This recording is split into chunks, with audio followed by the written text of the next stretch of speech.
हरि बोल, हरि हरि बोल।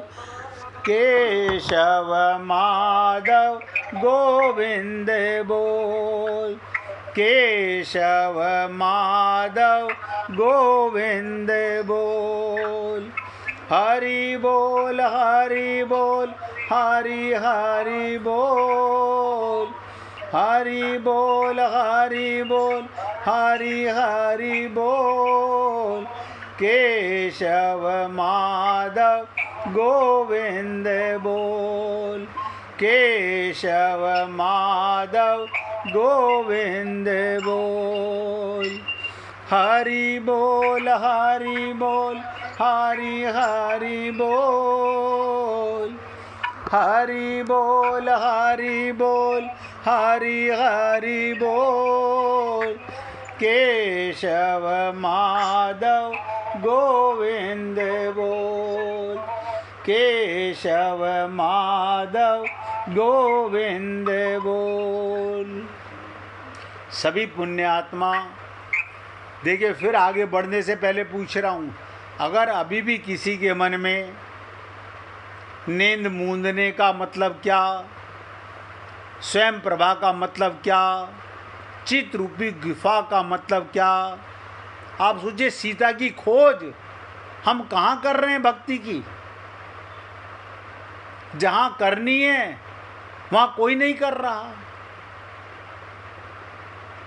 सब भटक रहे हैं बाहर, अटक कोई नहीं रहा। कारण अब नोट कीजिएगा, नेत्र खोलना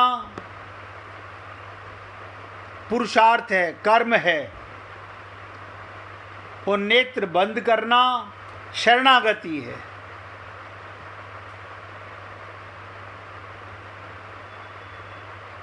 जो दिन भर काम करके थक जाता है वो अंत में पलंग पर जाकर नेत्र मूंद ले। दिन भर कर्म करने के पश्चात भी यदि व्यक्ति इतना सावधान बना रहे, सोचे हम तो पलंग पर भी आंखें खोलकर ही लेटेंगे, तो कुछ दिनों में पागल हो जाएगा। जीवन में सावधानी की आवश्यकता है, पर इसका ये अर्थ तो नहीं वो रात्रि में पलंग पर लेटकर भी सावधान बना रहे। आप और हम लोग जब सोते हैं तो मैं कई बार सोचता हूँ, पता ही नहीं होता हम स्त्री हैं कि पुरुष हैं, हम जवान हैं कि बूढ़े हैं, हम बच्चे हैं, हम हिंदू हैं कि मुस्लिम हैं कि सिख हैं, ईसाई हैं ना। कारण क्या है? ये सारी बीमारियां शरीर की हैं, मन की हैं, आत्मा की ये बीमारियां नहीं हैं। आत्मा ना स्त्री है ना पुरुष है, आत्मा ना हिंदू है ना मुस्लिम है, ना सिख है ना ईसाई है। प्रकाश तो प्रकाश है, लेकिन ये व्यक्ति इस भ्रम में फंसा हुआ है। सारा जीवन अपने को देह मानता है और साथ में मैं स्त्री हूँ, मैं पुरुष हूँ मानता है, मैं ब्राह्मण हूँ, मैं क्षत्रिय हूँ, मैं वैश्य हूँ, मैं शूद्र हूँ, ये मानता है।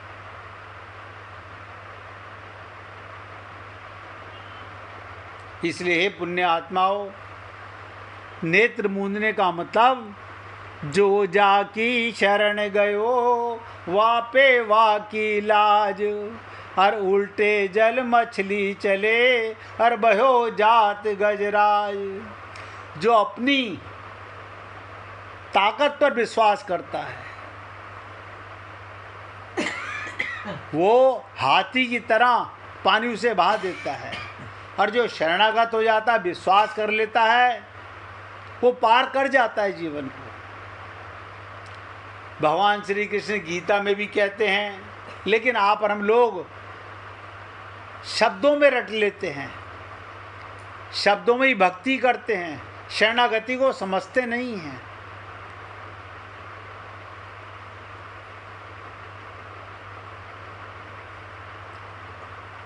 तो जो विचारे आतंकित स्वभाव के व्यक्ति हैं, उन्हें ना तो दिन में चैन ना रात में चैन। एक सज्जन ऐसे थे जो रात्रि में भी खिड़की बंद करके सोते थे, किसी ने जब पूछा, अरे खिड़की क्यों बंद कर रहे हो, तो उन्होंने बड़े सीख से लगे हुए, चोर कैसे भी अंदर आ जाएगा। इसका मतलब आप ये जान के सोना चाहते हो कि मैं कौन हूं। किसी को होश रहता है मैं स्त्री हूं कि मैं पुरुष हूं। बंधन लेकर के सोते हैं और सारे बंधन भगवान खत्म करा देते हैं। आप भाई जी कुछ पूछना चाह रही हैं, पूछिए। अच्छा है आपने मौके पे पूछा है, वरना मैं आगे बढ़ने वाला था। पूछिए।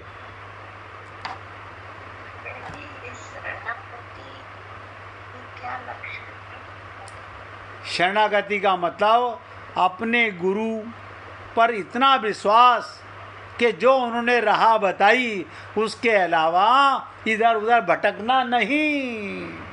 हम जहाँ देखी तवा परात, वहाँ बिताई सारी रात। हम सब लोगों का यही हाल है। हम सब लोग कहते तो हैं हम अपने प्रभु की शरणागति में, गुरु की शरणागति में, करते तो अपने मन की हैं। आप बताइए, हम मन की शरणागति में, बुद्धि की शरणागति में, परिवार की शरणागति में, या गुरु की शरणागति में, या प्रभु की शरणागति में, हम वही करते हैं जो हमारा मन चाहता है। सेवा करना परम धर्म है, लेकिन अपने गुरु पर अटूट विश्वास, शंका नहीं। जो मार्ग गुरु ने बताया उसके ऊपर 1% भी डाउट नहीं होना चाहिए। अन्यथा तो यही है, कल कोई बोलेगा ये सिद्ध मंदिर है, हम वहाँ भटकेंगे। कोई बोलेगा नहीं नहीं ये नहीं, अभी एक नया मंदिर बना है, वो सिद्ध मंदिर है, हम वहाँ भटकेंगे। और भटकते भटकते अनंत जीवन गुजर गया। आप भैया कुछ बोल रहे थे? समर्पण क्या? हाँ, ये बहुत सुंदर, देखो कितनी बड़ी बात कही। समर्पण पूरी तरह नहीं करते हम लोग, पूरी तरह ही करना चाहिए। बस यही होना चाहिए भैया। अगर हमारा समर्पण पूरा नहीं है, फिर भटकाव तो फिर किस बात का? फिर तो इसका मतलब हम मन के समर्पण कर रहे हैं अपने आप को। गुरु को तो खाली कहते हैं, भगवान को तो केवल कहते हैं। इसलिए भाई जी समझ में आया शरणागति का मतलब क्या? दृढ़ संकल्प। मैंने कई बार आपको और भी बता देता हूँ। अच्छा है आपने पूछा। मैंने कहा जिस तरह एक स्त्री पुरुष से विवाह करती है तो क्या करती है? अपने शरीर का समर्पण करती है। ऐसे ही ये मन बुद्धि, गुरु से हमने विवाह कहाँ किया? हम तो वही कर रहे हैं जो मेरा मन कह रहा है मुझे। आप बताइए, मन बुद्धि का विवाह हमने किस गुरु के साथ किया? वो तो हमारे पास है। हम जो चाह रहे हैं कर रहे हैं। हमारी दृष्टि में जो सही है वो हम कर रहे हैं। हम डॉक्टर के लिखी दवाई का सेवन तो करें, लेकिन बदपरहेजी भी करें अपनी इच्छा से। यही संसार में चल रहा है। कहत कठिन समझत कठिन। भगवान तुम्हारा हाथ नहीं रोकेगा, गुरु तुम्हारा हाथ नहीं रोकेगा, क्योंकि समर्पण की कमी है। अरे किसी एक की बात नहीं। आपने तो भाई जी पूछा, नेत्र खोलना माने पुरुषार्थ, और शरणागति माने नेत्र बंद। जो मेरे गुरु ने कहा, अब सर फूटे या माथा, मैंने तेरी राह पकड़ ली। ऐसा कहाँ हो रहा है? मीरा ने रविदास की राह पकड़ ली। आप सोचो, एक गुरु जिसको उससे पूरे परिवार ने कहा कुल नाशनी, कि तूने हमारा कुल बर्बाद कर दिया, तेरे को चमार ही गुरु मिला था। लेकिन पूर्ण समर्पण, भटकाव खत्म, ये शरणागति है। अगर नहीं समझ में आया तो फिर पूछिए, और दृष्टांत दूंगा। अब समझ लीजिएगा, दूसरा दृष्टांत से समझ आ जाएगा। भगवान श्री कृष्ण के पास अर्जुन और दुर्योधन दोनों गए। भगवान श्री कृष्ण ने कहा कि भैया देखो, एक तरफ मैं निहत्ता और एक तरफ मेरी पूरी 18 अक्षौणी सेना रहेगी। तो दुर्योधन बोला, आप निहत्ते का लेके मैं क्या करूँगा? आप निहत्ते का लेके मैं क्या करूँगा? मुझे युद्ध करना है, युद्ध के लिए हम आपके पास आए हैं। लेकिन अर्जुन ने केवल भगवान को स्वीकार किया। लेकिन जैसे आप हम लोग कह देते हैं गुरु से, हम आपकी शरणागति में, होते कहाँ हैं? अर्जुन भी नहीं था। अब ध्यान से समझिएगा जो बताना चाहता हूँ।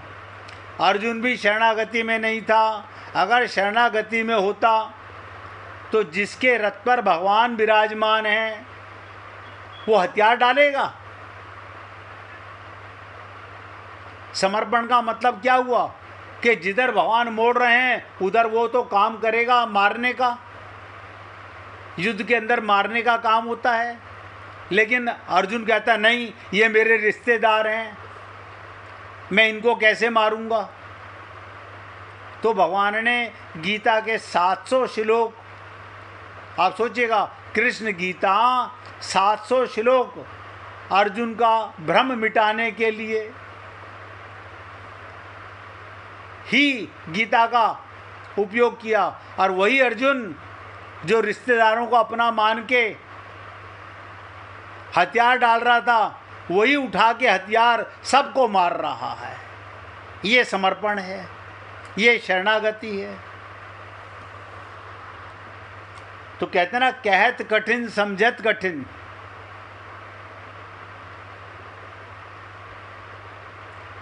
यही आप और हम लोग अपनी बुद्धि से चलते हैं, अपने मन से चलते हैं। हम तो गुरु को भी, भगवान को भी अपनी बुद्धि से चलाना चाहते हैं।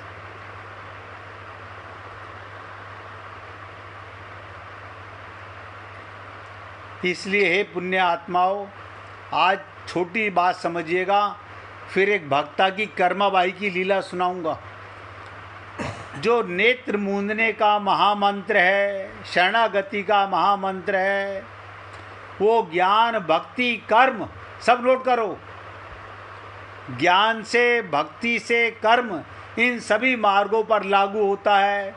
साथ ही एक बालक पर भी। छोटा सा बच्चा अधिकतर नेत्र मूंदे रहता है। आपने देखा होगा, माँ की गोदी में आया बच्चा और सो गया, मूंदो नैन। लेकिन आप और हम लोग गुरु भी धारण कर लेते हैं, अपनी बुद्धि से छल कपट भी करते रहते हैं। मैं ये भी करूँगा, मैं ये भी करूँगा, मैं वो भी करूँगा। अभी नरेंद्र भाई ने कहा ना, समर्पण नहीं करते, पूर्ण विश्वास नहीं करते, अपनी बुद्धि लगाते रहते हैं।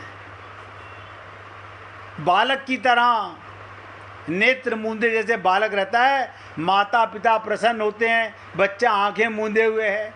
ऐसे ही जो अपने गुरु पर पूर्ण विश्वास करता है, पूर्ण समर्पित होता है, वो, अब ध्यान से सुनिएगा, वो जिस राह से उसका गुरु ले जा रहा है, अगर गुरु से पार नहीं लगाता तो दंड का अधिकारी गुरु होता है।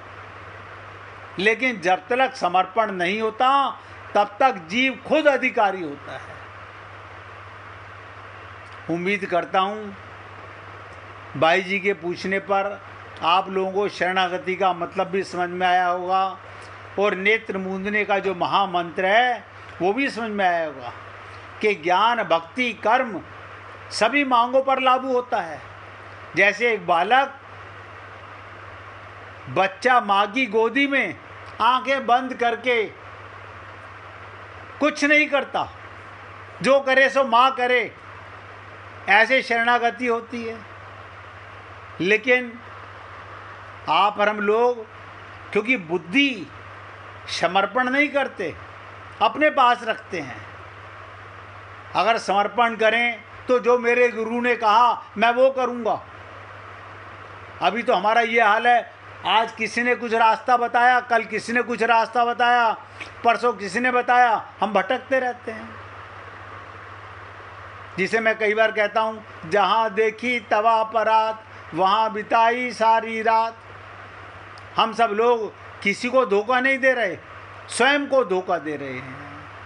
और उम्मीद करता हूँ आप लोगों को शरणागति का, नेत्र मूंदने का महामंत्र का पता चला होगा, और पता ना भी चला हो, फिर निवेदन कर रहा हूँ, कल आते के साथ पूछिएगा, आते के साथ पूछिएगा। मुझे इसी चैप्टर को चाहे आपको 10 बार बताना पड़े, मैं आगे नहीं बढ़ना चाहता। अब मैं आपको कर्माबाई का जीवन परिचय कराने जा रहा हूँ, एक ऐसी भक्ता का जिस किसी को भजन सुनाना हो निकाल के रखना। भक्त कर्माबाई का जीवन, कर्माबाई का जन्म कालवा गांव के किसान जीवन राम डूडी के घर माता रत्नी देवी की कोख से हुआ। कर्माबाई के पिता चौधरी जीवन राम ईश्वर में बहुत आस्था रखने वाले। उनका नित्य नियम था, जब तक भगवान श्री कृष्ण की मूर्ति को जलपान नहीं कराते तब तक स्वयं जलपान नहीं करते। उन्होंने ईश्वर प्राप्ति के लिए अनेक तीर्थों का भ्रमण किया था। ध्यान से सुनिएगा, पिता ने बहुत भ्रमण किया तीर्थों का। कर्माबाई ने जन्म स्थान आनंदपुर बताया, जो कालवा ही है, उसके जन्म पर मूसलाधार बरसात हुई कर्माबाई के होते ही, जिससे गांव में खुशियां फैल गईं। कर्माबाई पैदा होते ही हंसी थी, सारे बच्चे रोते हैं। देखो कमाल की चीज़, कर्माबाई हंसी थी। और एक चमत्कार था, एक बूढ़ी दाई ने तो कहा बालिका ईश्वर का अवतार है। कर्माबाई का विवाह सौ गोत्र में किया गया, परंतु थोड़े ही समय में उसके पति का शरीर का देहांत हो गया और आजीवन बाल विधवा के रूप में अपना जीवन भक्ति में, भगवान के प्रेम में बिताया। कर्माबाई का विवाह छोटी उम्र में और बाल विवाह होने के बाद बाल विधवा भी हो गई, लेकिन उसके बाद भगवान में ऐसी रमण करी, भगवान को कहते हैं खिचड़ी खिलाना। एक लोकगीत से पता चलता है इनके पिता भगवान के बड़े भक्त थे और उनको भोग लगाकर भोजन करते थे। एक दिन इनके पिता तीर्थ यात्रा पर गए और भगवान की पूजा अर्चना भोग लगाने की जिम्मेदारी अपनी बेटी को सौंप गए। दूसरे दिन भोली कर्मा खिचड़ी बनाकर भगवान को भोग लगाया, भगवान ने ग्रहण नहीं किया। तब कर्माबाई ने सोचा शायद पर्दा ना होने के कारण भगवान भोग नहीं लगा रहे हैं। उसने अपने घाघरे का पर्दा कर लिया। आप बताइए, कर्माबाई ने जो घाघरा पहना हुआ था वो उठा के भगवान की तरफ पर्दा कर दिया और मुंह दूसरी तरफ फेर लिया ताकि भगवान भोग लगा लें। किसी भी नतीजा कुछ नहीं निकला। उसने भगवान से फिर कहा, भगवान आप भोजन नहीं करते तो मैं भी नहीं खाऊंगी। कर्मा उस दिन भूखी रह गई। उसने दूसरे दिन फिर खिचड़ी बनाई, फिर घाघरे का पर्दा करके भगवान के भोग लगाया। दूसरे दिन भी कोई नतीजा नहीं निकला। फिर कहा उसने आप नहीं खाएंगे तो मैं भी खिचड़ी नहीं खाऊंगी, भूखी रहकर प्राण त्याग दूंगी। आप बताइए। इस तरह 3 दिन बीत गए। तीसरे दिन भगवान ने कर्माबाई को स्वप्न में कहा, उठ जल्दी से खिचड़ी बना, मुझे भूख लग रही है। भगवान भी भक्त की परीक्षा लेते हैं। कर्माबाई हड़बड़ाकर उठी, जल्दी से खिचड़ी पकाई और पर्दा करके भगवान के भोग लगाया। थोड़ी देर में देखा भगवान सारी की खिचड़ी खा गए। कर्माबाई की खुशी का ठिकाना नहीं रहा और वो नित्य प्रति भगवान को खिचड़ी का भोग लगाने लगी और बाल रूप में भगवान आकर उसकी खिचड़ी खाने लगे। वो कर्माबाई की भक्ति की चरम सीमा थी। कर्माबाई के घर भगवान स्वयं आकर भोजन करने की बात दिन दुगनी रात चौगनी चारों तरफ फैल गई। नावा दास कृत भक्त माला में कर्माबाई के संबंध में इस प्रसंग का उल्लेख आता है। अगर आप लोगों ने कभी भक्त माल सुना हो, उसमें चर्चा आती है।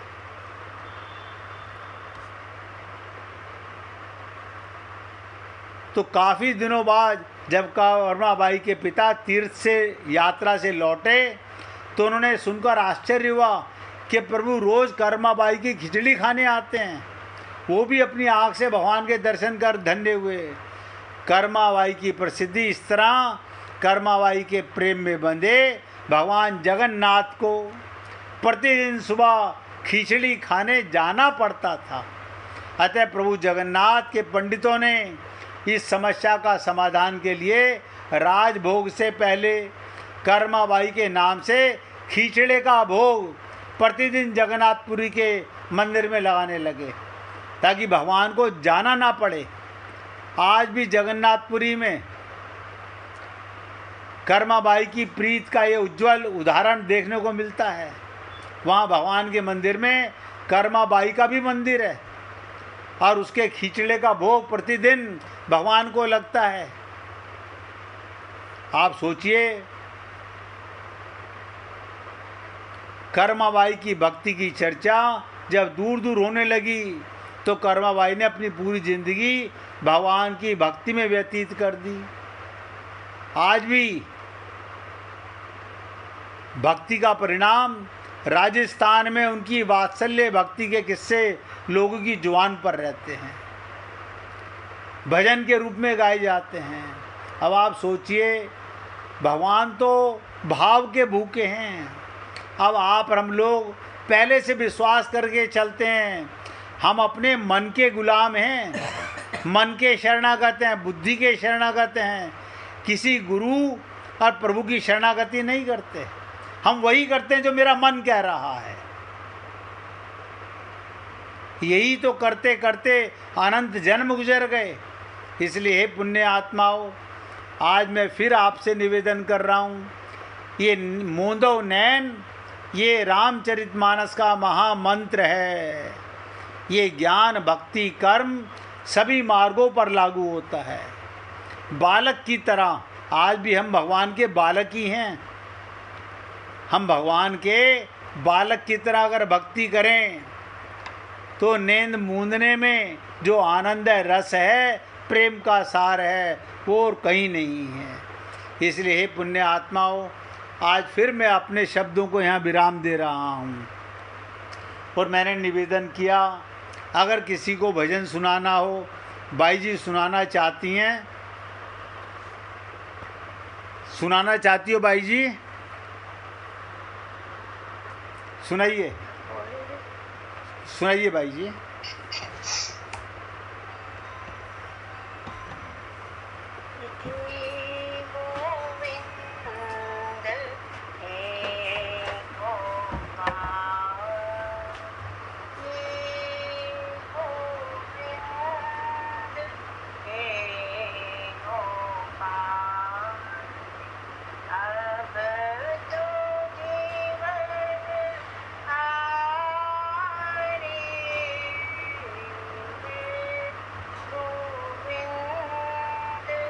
राम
हे गोविंद राखो शरण, हे गोविंद राखो शरण।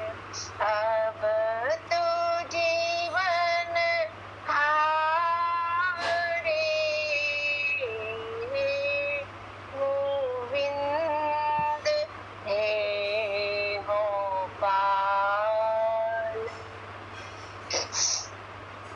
चार प्रहर युद्ध भयो, युद्ध भयो भारी।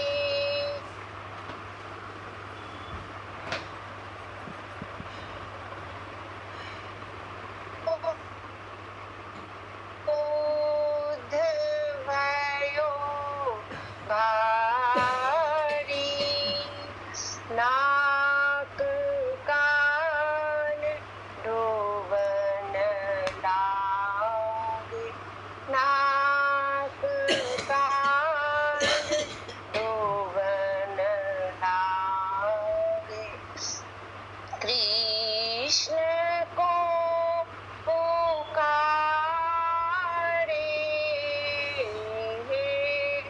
गोविंद राखो शरण। अब तो जीवन हारे, गोविंद हे गोपाल। द्वारिका में शब्द भयो, शब्द भयो भारी। शंख चक्र गदा पद्म, शंख चक्र गदा पद्म। गरुड़ले सिधारे,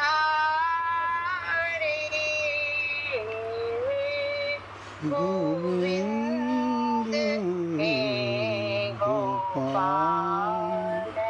अब तो जीवन हारे, गोविंद हे गोपाल। सूर कहे श्याम सुनो, शरण हो बिहारी।